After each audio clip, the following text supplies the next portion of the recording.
carbone de Coca-Cola, des soupes, des laits d'amande, de soja, des laits végétaux, des laits délactosés, des laits baby, etc. Donc ça, c'est les produits qui ont été lancés dans les produits.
Alors, comment se passe un traitement thermique Je vous rappelle que le but d'un traitement thermique, c'est de tuer tous les germes pathogènes et tous les germes qui peuvent nous poser un problème lors de la conservation des produits. La première chose qu'on va regarder, c'est la caractéristique du produit. Il est acide, il n'est pas acide. Un jus est acide, il a une autoprotection par son acidité, on va le pasteuriser à 100 degrés. Un lait n'est pas acide, donc il est très sensible à la contamination extérieure. Donc là, ce lait, on va le stériliser à 140 degrés. Là, vous imaginez un tube de lait, une tête d'injection, et j'injecte la vapeur à l'intérieur de mon produit. Je monte brutalement, donc c'est de la vapeur d'eau, je monte brutalement de 80 degrés à 145 degrés en une fraction de seconde. Et derrière, dans ce produit qui est sous pression et qui contient de l'eau que j'ai mis par ma vapeur d'eau, je vais lui faire chuter brutalement à la pression atmosphérique, et même pire, je vais mettre du vide pour aspirer.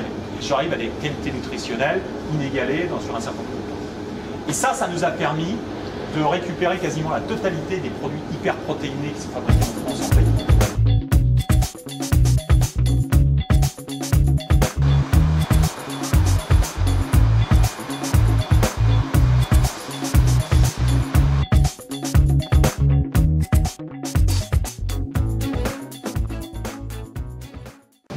Et puis ça, c'est donc notre fameuse bouteille préforme bicouche. Donc alors c'est assez marrant à Malesherbes, là, ils commencent par faire une préforme noire et ils viennent surmouler dessus une préforme blanche. Et ça en fait c'est une pièce d'injection, c'est-à-dire c'est comme si vous feriez des pare-chocs de voiture. Donc c'est d'une précision redoutable, ce qui fait que derrière quand on vient appliquer dessus un bouchon, et puis on a développé un bouchon, vous voyez qu'il y a une petite lèvre là, et cette petite lèvre vient forcer sur le bord de la bouteille. Et à partir de ce moment-là, elle assure une étanchéité totale du produit. Et donc en stérilisant tout ça, c'est ainsi qu'on a fait toutes les bouteilles que vous voyez là et qui sont en utilisation en ouverture une seule fois. Donc vous avez directement accès au produit.